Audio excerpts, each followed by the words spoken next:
All right.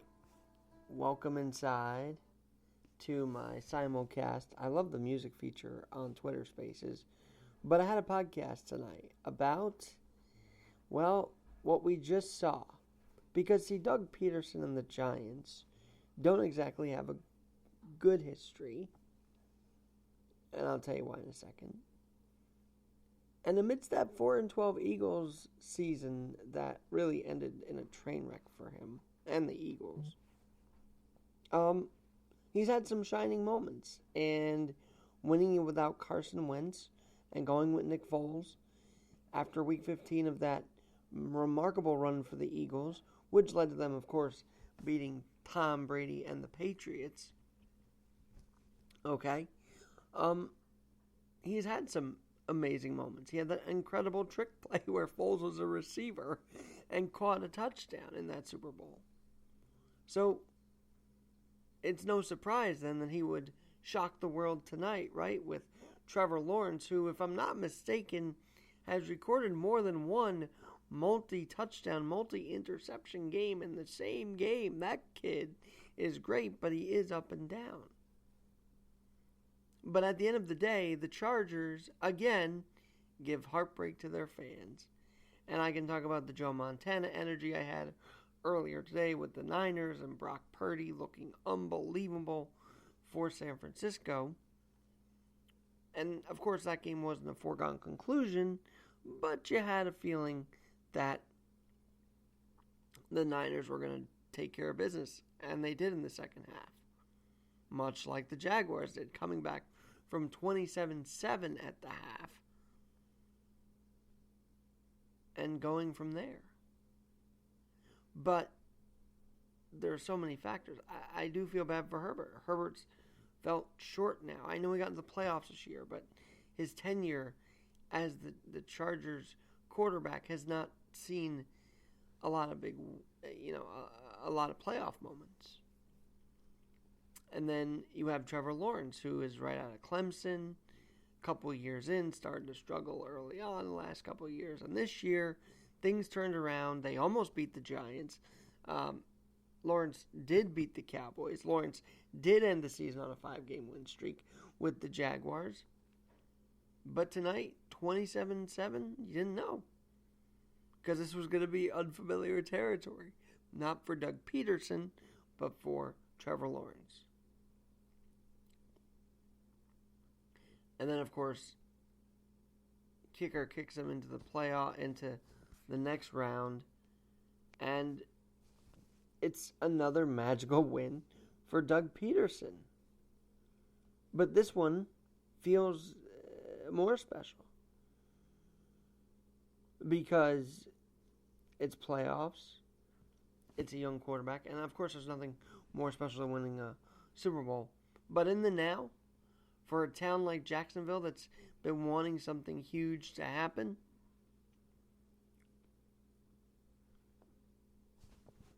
I mean, come on. Riley Patterson kicking Pederson and the Jaguars into the divisional round. And my reason for coming on here is I feel terrible for written him off as a coach. I feel terrible about that because he's proven me wrong, in a sense. I thought when he was 4-12, that final year with the Eagles, when he benched Jalen Hurts, yes, Jalen Hurts, to almost spike the Giants and spike a playoff chance for an NFC East rival, that wasn't coaching. That was poor gamesmanship. That was poor sportsmanship. And I did come on this podcast and Twitter Spaces. Yes, I have a podcast at Alex G Podcast, and just check out Alex Garrett Podcast Network. I did say that he basically shouldn't be calling himself a coach or be a coach after pulling a stunt like that. Well, a couple of years later, he's found his rejuvenation down in Jacksonville and with Trevor Lawrence. And now this team looks scarily poised in the next round, right? I mean, they do.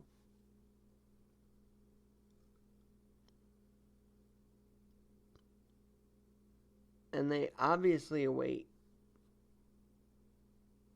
what happens tomorrow.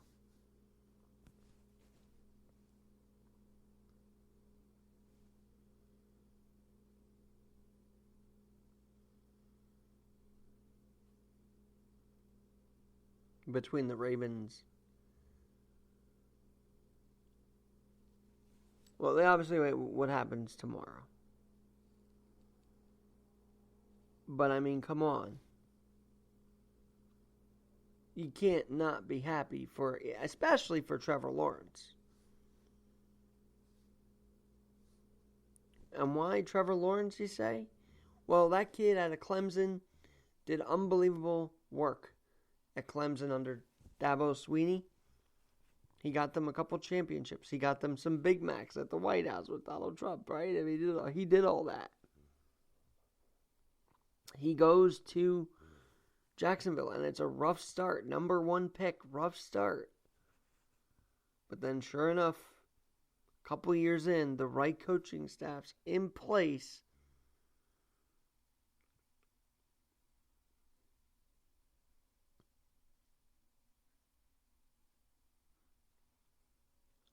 And now, it will be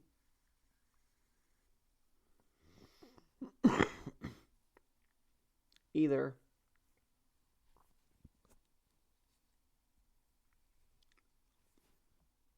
the Jaguars, Dolphins, or Ravens going to the Chiefs next week. With 7 teams, it's a lot at stake here tomorrow. I know the Jaguars will be watching closely. Trevor Lawrence will be watching closely. And I wouldn't say he exactly shredded the Charger defense.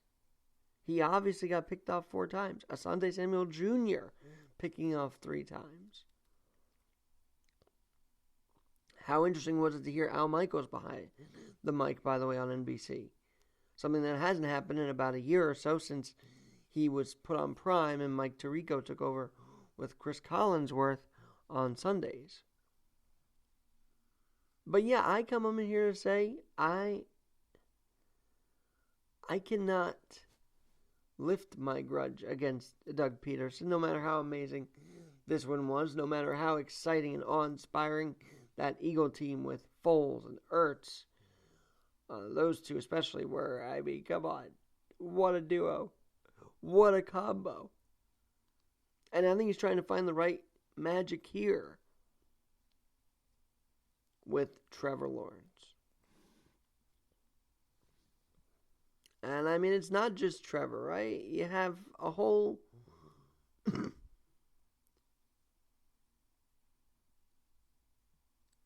host of characters that made the catches. I mean, come on.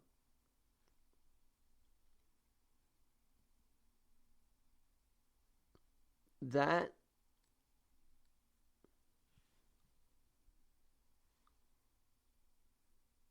I mean,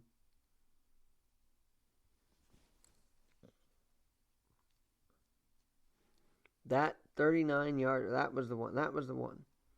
30 to 20, 39-yarder, fighting Jones in open space. And Jones caught it. And they converted a couple 2-point conversions as well down the stretch here. And I think, unfortunately, it seems like based on Trevor's performance, you're going to see a lot of those games where he has 4 touchdowns and 4 interceptions. I've seen it before. I've read about it before. But that didn't stop him or the Jaguars from moving on. And I can't help but think, wasn't Trevor Lawrence drafted by the administration led by one Tom Coughlin back in the day? I couldn't help but think of that connection as well. Because I remember that buzz. Tom Coughlin was around. They got Lawrence. Things petered out. Change regime. Doug Pederson comes in. And now they're on to the divisional round of the 2022-23 postseason. Playoffs, I guess you call this. You can't make it up. And I gotta say, we also saw the rise of Brock Purdy from San Francisco, who, by the way, has been compared to Joe Montana. Now, I met Montana. I have the picture, Alex G NYC, and I won. And I kind of joked today. I said, well, I guess if I'm posting this picture of Joe Montana, and it must mean the Niners are back in the playoffs. And they are. And they won. And Brock Purdy's spiral, as I told Lou Terminello, is pretty damn good. He threaded that needle pretty well. I like that Kittle came out of retirement for this guy. I like that Christian McCaffrey has adapted to this. And he looks happier, right? Since leaving and getting traded from that Carolina disaster. So I think there's so much more to come for Brock Purdy, but both of these quarterbacks now are entering a different territory where more pressure is going to be on them. I think more so Lawrence, because obviously if you play the Chiefs, oh my gosh, what a matchup. Is that not what we'd love to see right now? Off the hot hand that was Trevor Lawrence in the second half. And then there's tomorrow. See, I think I'm going to do a nightly recap. I just feel strong about it. I'm going to do it. And I have a space for it on Twitter, and I have the podcast for it on Alex Garrett Podcast Network. And I just got to say, professionally, I don't know if the Giants can win tomorrow. But as a big blue fan and a big blue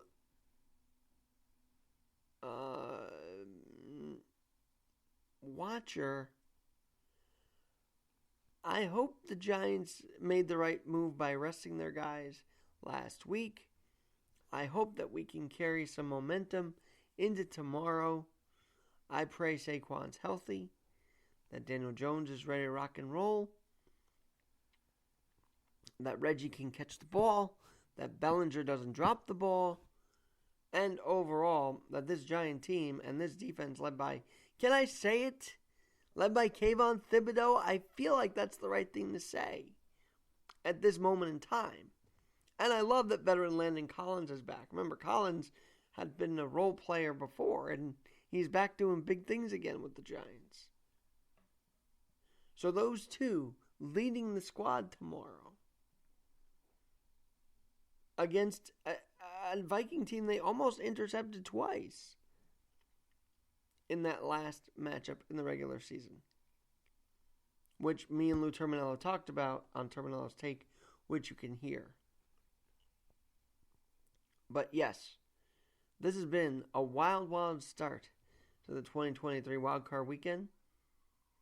And I'm sorry, Doug Pederson. For now, and probably forever, you will be the guy that benched Jalen Hurts and cost the Giants a playoff spot. So here's what I say to you. Do well by Trevor Lawrence, please. He's a great athlete and must be coached as such. We'll see what happens. Day 2 tomorrow. Wildcard weekend continues. Will the Bills win it for DeMar tomorrow against the Miami Dolphins? I'm kind of hyped for that. It's a New York State kind of day with the Bills at 1, Giants at 4:30, and all hell might break loose in between, right? We'll have to see. But yes, DeMar Hamlin is home. Thank God. And he was at the facility today hyping the guys up. I love seeing that. And remember the 3 words. And maybe we can wake up every morning thinking these 3 words. Did we win? Did we win? Think about that every time you wake up every morning. Because those are the 3 words DeMar Hamlin first wrote after coming out of what he was going through with the cardiac arrest and sedation and really rough few first days The first 3 words he wrote when he could communicate was, "Did we win?" I hope the Bills win it for DeMar tomorrow. I hope the Giants can win it. But yeah, I'm pretty much pulling for the Bills tomorrow. I'm very excited to see how this goes. And you won't see Tua or Lamar Jackson tomorrow. Another headline going into the wild card weekend, day 2 of a 3-day extravaganza. I guarantee it. I'm Alex Garrett, Alex Garrett Podcast Network. Day 1 in the books. Let's see what happens tomorrow. Talk to you then.